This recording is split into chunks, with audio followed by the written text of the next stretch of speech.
Now we're going to go into a macro level view of the evolutionary origins of thyroid disease. Who here has heard the phrase, the canary in the coal mine? Okay, good, most of you. For those of you who haven't heard, the canary in the coal mine is the analogy that refers to an early warning of impending danger and originates back to the early part of the 20th century when miners used to bring caged canaries with them to work. When the canaries keeled over from excessive exposure of toxic gases like carbon monoxide, the miners knew they needed to exit immediately to escape the same impending danger as the levels of gas were rising. Before we can understand how and why the thyroid serves as an alarm signal to us, much like the canaries did to the coal miners, we have to understand the evolutionary origins of the thyroid and thyroid hormone. But why this? Why is this of interest to me? In my early 20s, I was recruited into the finance world as a research assistant to some of the biggest medical minds in the country, whose job it was to decide which medical investments would help change the world and also yield the highest returns. I had the privilege of working alongside these brilliant doctors at a very young age in the heart of Silicon Valley who were asking some of the most fundamental questions about health within the context of evolutionary medicine. The answers to those questions were formulated into medical journal articles, patents of intellectual property, and investment theories. While we never invested in thyroids or canaries, this experience significantly influenced the framework in which I practice functional medicine today. It was at the intersection of evolutionary theory, medicine, and investing that I learned a key concept: the emergence of disease as a result of the maladaptive response by our biology to our modern day environment and lifestyle, or as Chris was noting, the mismatch. This is our modern day lifestyle, hallmarked by being sedentary, working 12+ hour days, staring at screens with overexposure to artificial light and consumption of artificial foods. Much like these characters in their moving seats going to and from nowhere, like in the sci-fi movie WALL-E. This modern day lifestyle is the antithesis of the presence and interaction with our natural world that was necessitated by our evolutionary origins. It was during this time that life demanded us to sprint and to rest, to experience hot and cold, to follow cycles of light and dark, feast and famine. Who could use more of this in their life? Today, though our biology has changed very little over time, we spend much of our day cut off from the natural world, rarely afforded the opportunity to follow the rhythms of our environment or to exercise the dynamic range that allows for robust levels of homeostatic capacity, our inherent ability to self-stabilize in response to external and internal stimuli. Since the beginning of mankind, 200,000 years ago, during the Pleistocene era, when Homo sapiens first made their appearance, we are essentially the same biologically and genetically today as we were then. The framework of disease as a maladaptation of our prehistoric biology to our modern day lifestyle informs the perspective through which I view my patients' symptoms, including how to assess and treat thyroid disease. So armed with that perspective and emerging from one of our discussions, I helped publish a theory with my colleagues about the evolutionary origins of the incorporation of iodine into thyroid hormone. Has anyone ever wondered why the thyroid uses iodine? Okay, maybe not. We hypothesized that incorporation of iodine into the structure of thyroid hormone emerged from its role as a prehistoric signal of ecologic opportunity. What does the body need to function, and what does iodine have to do with it? Hypothesis and the evidence for it go like this. Higher energy environments or environments with resource abundance promote a more aggressive life history plasticity. Life history strategy refers to a theory of biological evolution that seeks to explain aspects of an organism's anatomy and behavior by reference to the way their life histories have been shaped by natural selection.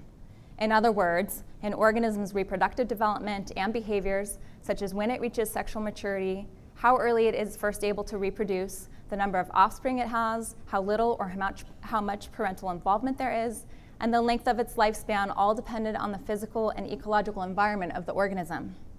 In these abundant environments, when there was plenty of food, a species could skew its life history to faster growth, larger adult size, greater genetic variation, shorter lifespans, larger brood sizes, and offspring ratio skewed toward the larger size gender. The implication being that this high energy environment presented the perfect opportunity in which to perpetuate the species. Having more offspring early in life meant many opportunities to have some survive into adulthood in order to reproduce again. This was considered winning in evolution. By contrast, lower energy environments that were more barren and sparse in resources skewed to the opposite, slower growth, smaller adult size, less variation, smaller brood size, and an offspring ratio skewed towards the smaller size gender, which in humans is females. Now, I'm not saying men are any better. It just takes more resources for us as a species to take a chance on creating them. To give a modern day example of how life strategy expresses itself, we need only to look at changes in sex ratio. Remember that the high energy abundant environments have an offspring ratio skewed to the larger size gender, and the sparse lower energy environments to the smaller size gender, or in the case of humans, ratio of male to female. Study after study show examples where resource availability influences the ratio of having male babies to female babies. The more abundant resource supply, the higher the chance you'll get a boy, indicating the body's ability to distinguish social and environmental cues of resource abundance.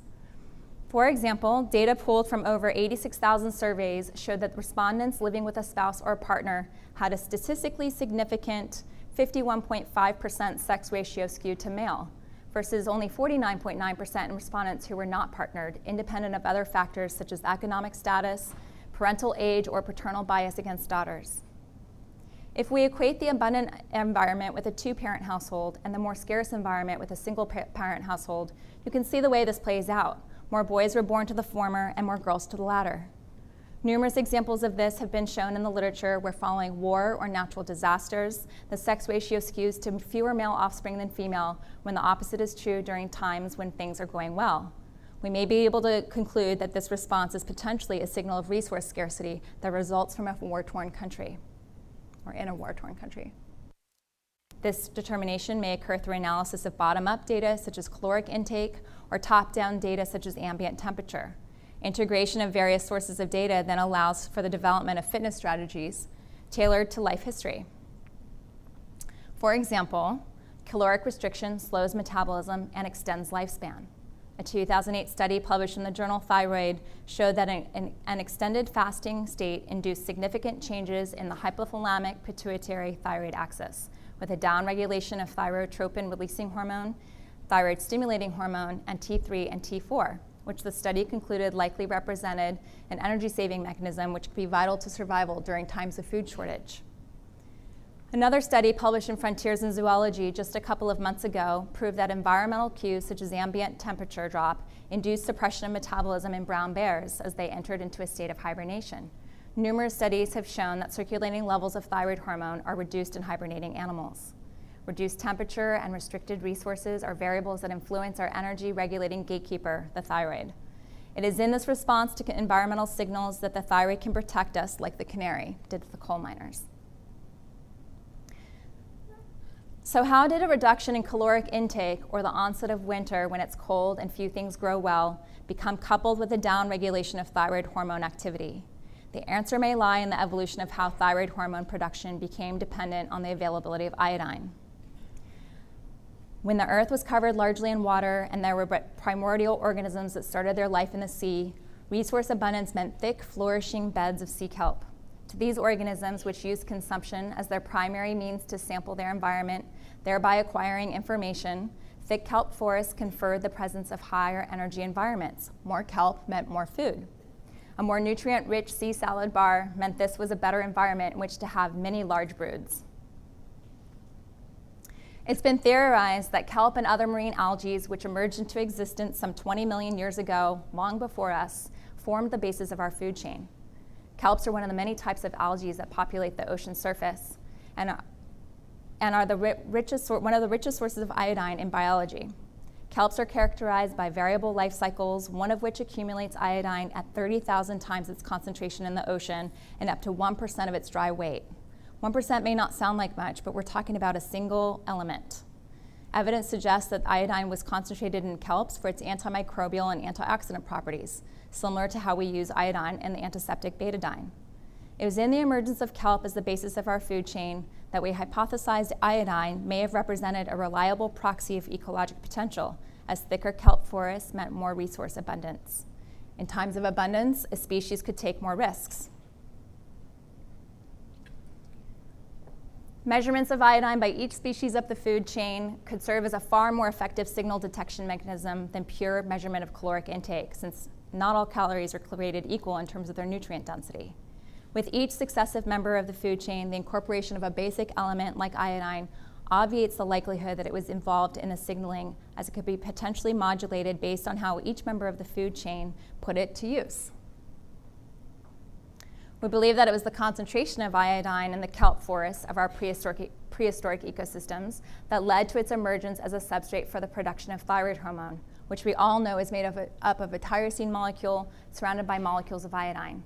T4 and T3 hormones produced by the thyroid gland and utilized by every cell in the body regulates the proper function of cells, modulating growth, reproduction, metabolic rate, and lifespan, all features of the life history strategy. Much like the abundance of thick kelp forests meant plentiful resource availability, normal levels of circulating thyroid hormones signal to us for healthy rates of metabolism, helping us to maintain body temperature, regulating our growth and development, and influencing the rate of function of each cell. Further evidence of this can be seen in the response of thyroid hormones to direct cues of energy availability. For example, in starvation, low levels of glucose and insulin are associated with low thyroid function. And as we heard before, metabolic rates decline, and thyroid T3 and T4 levels are lower in calorie-restricted animals like the hibernating bears. Additionally, low thyroid hormone levels are independently associated with smaller adult stature, reduced growth hormone, slowed metabolism, and decreased fertility. Does anybody remember this picture from med school? Familiar? It's not just in humans that we see this relationship, but in many lower species as well. Among species of salmon, for example, we have evidence that thyroid hormone plays a role in determining the timing of developmental metamorphoses. T4 levels appear to regulate the smoltification changes that precede the migration of salmon from freshwater to saltwater, a process that requires a tremendous amount of energy by the fish, as they have to adapt physiologically in order to live in saltwater from having been freshwater dwellers. Also, exogenous administration of L-thyroxine, or T4, to salmon shortens the intervals between broods and accelerates egg development in the next batch, consistent with the hyperthyroid states it induces. When thyroid hormone production declines in humans, all body systems, as well as overall health, are affected in a number of ways. The effect of hypothyroidism on the brain function can lead to memory issues, depression, and brain fog. The cardiac system experiences a decrease in heart rate and cardiac output. Fluid retention and puffiness result from kidney dysfunction. In the liver, we see elevations in lipid production, digestion slows down, and the effect on the reproductive system causes menstrual abnormalities and infertility. Everything in the body slows down. Every aspect of the biological system looks to the thyroid for its cue of safety. Is it okay to go about business as usual, or do we need to downregulate all functions in order to survive? It truly is the canary. The results of this decrease in cellular metabolic rate contribute to the common symptoms we know of hypothyroidism, like fatigue, weight gain, cold intolerance, constipation, trouble conceiving, hair loss, and so on. Whereas these symptoms may be interpreted as the crux of the problem by many, the wider lens of evolutionary origin tells us that, in fact, the decrease in thyroid function, along with the symptoms that accompany it, may instead be acting as a signal for alarm of impending danger, much like the canary's signal to the miners. By doing so, it allows us to adapt our life history strategies accordingly. In other words, hypothyroidism could be seen as an adaptive response. Much like the disappearing kelp forests were a signal of scarcity, the body's interpretation of declining thyroid hormone is also of resource scarcity, or the proverbial equivalent of proceed with caution. In response, our overall energy usage and expenditure decreases in order to ensure our survival. This would not be the time to start that new job, run a marathon, or have a baby. Here's the cheat sheet courtesy of the IFM. A sick thyroid may be an indication of many root cause factors, representative of scarcity or low energy in our environments. It may be signifying a lack of adequate nutrients needed for thyroid hormone production. It may be a sign that stress, infection, or toxins are present when internal resources would best be conserved in order to manage the inciting offenders. It may be signifying the presence of autoimmunity triggered by dysbiotic flora in the gut. Whatever the case may be, a decline in thyroid function would be seen as the alarm bell meant to signify it's time to turn inward, hibernate, take fewer risks, and wait out the proverbial famine. In other words, it's a sign for us as clinicians to look beyond the hormone dysregulation, identify the root cause, and intervene accordingly. So a case example adapted from my practice. Natalie had struggled with infertility for years. She was 33 years old. The standard workup revealed no real reasons for why she and her partner weren't able to conceive. After all, menstrual cycles were regular, her reproductive organs were healthy, her hormones were normal, and sperm quality and count were near perfect. Thyroid-stimulating hormone was clearly in range by conventional standards. With more testing, we found the following. In terms of optimization for fertility, TSH was borderline at best. T4 was okay, as it was close to mid-range. T3 levels were borderline low, and reverse T3 was quite high. It appeared from this that she was functionally hypothyroid, largely due to inflammation, as noted by her C-reactive protein and TPO elevations. Further investigation determined she had a gut dysbiosis due to candida, which likely resulted in increased intestinal permeability.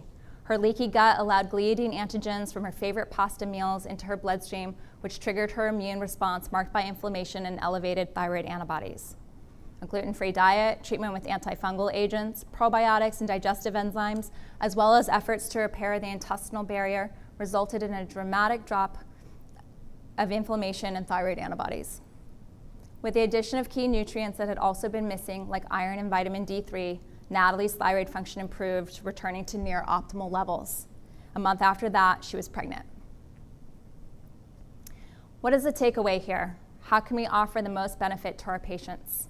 If we think about thyroid dysfunction as an evolutionary adaptive response, it can help guide the discovery process of underlying root cause. The decline in thyroid function may be a protective mechanism meant to ensure our survival when the external environment or internal biological ecosystem is not otherwise safe and abundant for us to continue functioning normally. What benefit would there have been if the coal miners had put an oxygen mask on the Canary at the first sign of distress? Rather than seeing thyroid dysfunction as the core problem that in itself needs fixing, think of it as the Canary doing its job to warn of impending danger. Then get to work assessing potential root cause variables such as toxin exposure, nutrient status, hidden infections, and gut dysbiosis.